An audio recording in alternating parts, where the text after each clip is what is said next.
మహిళ అని కూడా చూడకుండా పందెంకోడి నాన్ వెజ్ మార్కెట్ పై మీర్పేట్ 9వ division BJP party contestant corporator Dhyasani Tirupati Reddy కూల్చివేతలు చేపట్టి తన పంతాన్ని నెగ్గించుకున్నాడని మీర్పేట్ నంది హిల్స్ పందెంకోడి నాన్ వెజ్ మార్కెట్ యజమాని పానుగంటి కోటేశ్వరి ఆవేదన వ్యక్తం చేశారు.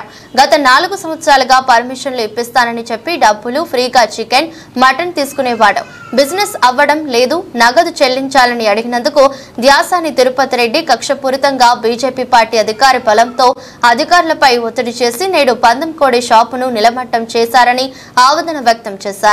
మహిళపై కక్షపూరితంగా వ్యవహరించిన ధ్యాసాని తిరుపతి రెడ్డిపై కేంద్ర మంత్రులు కిషన్ రెడ్డి, బండి సంజయ్ చర్యలు తీసుకుని తనకు న్యాయం చేయాలని వేడుకుంది. గత 5 సంవత్సరాల కింద నిర్మించిన షెడ్డును రాజకీయ నాయకుల ఒత్తిడితో ఇప్పుడు కూల్చివేతలు చేపట్టడం ఏంటని అధికారులను ప్రశ్నించారు. తెలంగాణ రాష్ట్ర ముఖ్యమంత్రి రేవంత్ రెడ్డి తనకు న్యాయం చేయాలని కోరుతున్నారు.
నమస్తే అండి, నా పేరు కోటేశ్వరి. నేను 5 సంవత్సరాల నుంచి పందెంకోడి నాన్ వెజ్ మార్కెట్ రన్ చేస్తున్నాను. ఇక్కడ నేను 10 మందికి ఉపాధి కల్పిస్తున్నానండి. ఈరోజు నా మీద కక్షాపూరితంగా ఈరోజు షెడ్ పడేయడం జరిగింది. ఎటువంటి పర్మిషన్ లేకుండా నాకు టీపీఓ వాళ్ళు వచ్చి పోలీస్ ప్రొటెక్షన్ తో వచ్చి ఈరోజు షెడ్ పడేయడం జరిగిందండి. అంటే పర్మిషన్ అంటే నా దగ్గర షెడ్ కి సంబంధించి పర్మిషన్ నేను అప్లై చేశానండి. నా దగ్గర బిజినెస్ సంబంధించిన అయితే అన్ని పర్మిషన్స్ 5 ఇయర్స్ నుంచి trade licence, trademark, municipal licence, food licence, labour licence ప్రతి ఒక్కటి 5 ఇయర్స్ నుంచి ఉన్నాయి.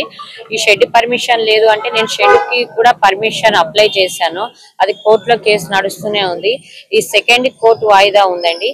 సో ఆ సెకండ్ కి కోర్టు వరకు కూడా వెళ్ళనీయకుండా ఈరోజు కక్షాపూరితంగా మాకు ఎలాంటి ఇన్ఫర్మేషన్ ఇవ్వకుండా ఈరోజు ఇది పడేయడం జరిగిందండి. అంటే కారణం అంటే స్టార్టింగ్ లో మేము ఈ షెడ్ పెట్టినప్పుడు కూడా మాకు కొన్ని ప్రాబ్లమ్స్ ఎదురయ్యాయి.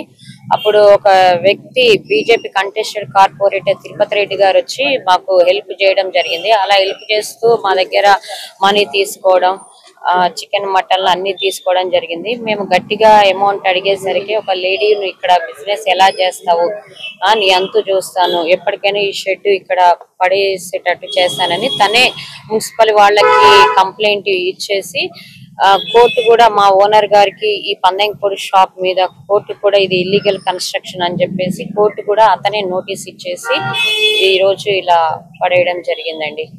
చూపించామండి. చూపిస్తే సెకండ్ కి వాయిదా ఉంది. అసలు మేము చెప్పేంత వరకు కూడా మాకు టైం ఇవ్వట్లేదు మున్సిపల్ ఆఫీసర్స్.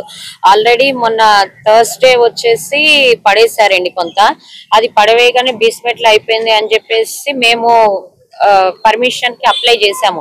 ఆ పర్మిషన్ కోర్టుకి వెళ్ళి జడ్జి గారు మనకి పర్మిషన్ గ్రాంటెడ్ అని చెప్పడానికి సెకండ్కి ఉందన్నమాట వాయిదా. అప్పటి వరకు కూడా వెళ్లకుండానే వితౌట్ పర్మిషన్స్ తో వచ్చి ఈ రోజు కూలగొట్టేశారు. ఎలాంటి ఇన్ఫర్మేషన్ ఇవ్వలేదు మాకు. ఎర్లీ మార్నింగ్ 7 o'clock వచ్చేసారు. ఈ రోజు నేను రాకముందే షాప్ కి పడగొట్టేశారండి. నేను గవర్నమెంట్ నుంచి నాకు న్యాయం కావాలని కోరుకుంటున్నాను సార్. ఎందుకంటే ఒక మహిళ అయ్యుండి ఇక్కడ మహిళ బిజినెస్ చేయకూడదా? 10 మందికి ఉపాధి కల్పించే మహిళకి రక్షణ లేకపోతే ఇక సొసైటీలో మహిళలు ఎలా బిజినెస్ చేస్తారు? ఇక్కడ మహిళలకు అండ అనేది ఏముంది అని చెప్పి నేను అడుగుతున్నాను సార్. నాకు న్యాయం చేయాలని చెప్పి కిషన్ రెడ్డి గారు, బండి సంజయ్ గారు ఒక బీజేపీ పేరు చెప్పుకొని తిరుగుతున్నటువంటి ఇలాంటి మోసగాళ్ళని మీరు పార్టీలో ఎలా ఉంచుకున్నారు? ఇలాంటి చీడ పురుగు, ఇదొక చీడ పురుగు అని నేను చెప్తున్నాను. ఎలా అయినా అతని మీద యాక్షన్ తీసుకొని ఈ రోజు ఒక మహిళకి న్యాయం జరగాల చూడాలని కోరుకుంటున్నాను. పేరు చెప్పుకొని బీజేపీ అని చెప్పి పేరు చెప్పుకొని తిరుగుతున్నటువంటి ధ్యాసాని తిరుపతి రెడ్డి గారి మీద యాక్షన్ తీసుకొని మాకు న్యాయం జరిగేలా చూడమని కోరుకుంటున్నాను. నమస్తే సార్. జడ్జి గారికి నమస్తే సారు. ఆడపిల్ల బిజినెస్ చేసుకోవడం తప్ప సారు? మొన్న వచ్చి వెళ్ళారు, ఆపేసాము. మేము పర్మిషన్కి అప్లై చేసాము. మళ్ళీ ఇవాళ చేయకుండా మొత్తం మేము రాకముందే పడేసిపోయారు. లాకేసి నిండే పడేసి వెళ్ళిపోయారు. మా మీద ఎంత కక్ష ఎందుకు కట్టారు అంటే లంచాలు ఇస్తే మంచివాళ్ళు, లంచాలు ఇవ్వకపోతే చెడ్డవాళ్ళ? ఎంతకాలం లంచాలు ఇస్తాం? మేము రూపాయి పోగు చేసుకొని మాకు ఇల్లు లేదు, వాకి లేదు, ఏమీ లేదు. కావాలంటే ఆధార్ కార్డులో ఎంక్వైరీ చేసుకోండి. మొత్తం మాకు అసలు ఏది లేదు. దీని మీదే బతుకుతున్నాం. మేము కలకత్తా నుండి వచ్చి మా చేతి కింద 10 మంది కూలోళ్ళు బతుకుతారు. భార్య పిల్లల్ని వదిలేసి కలకత్తా నుండి ఇక్కడ వచ్చి మా అన్నను పడి బతుకుతున్నారు. అక్కడ మంచి ఫుడ్ దొరకక మేము పెట్టే ఫుడ్కి అలవాటు అయ్యి 2 yearsకి ఒకసారి వెళ్ళి చూసి వస్తుంటారు భార్య పిల్లలు. వాళ్ళ అకౌంట్లో నెల మేము డ్రా చేస్తామని వాళ్ళు కూడా చాలా సంతోషపడతారండి. మాకేం చెప్పలేదండి, అసలు తెలవదు. మేము లేకన కూడా లేకలేదు. ఇంకా ధ్యాసాని తిరుపతి రెడ్డి గారు అంట అంత కక్ష ఎందుకు గట్టిండో ఏమో మరి మా మీద. ఆయన మా పాలోడు కాదు, మా పగోడు కాదు, మా కులము కాదు, మా తలము కాదు. మీ గౌడ్స్, ఆయన రెడ్డిసు. ఏదన్నా ఉంటే మాతో మాట్లాడుకోవచ్చు కదా. ఏం రేవంత్ రెడ్డి గారికి, మోడీ గారిని కోరుకుంటున్నాం. ఆడపిల్ల చేసుకోవటం తప్ప? ఆడపిల్ల ఎంతమందిని బతికిస్తుంది?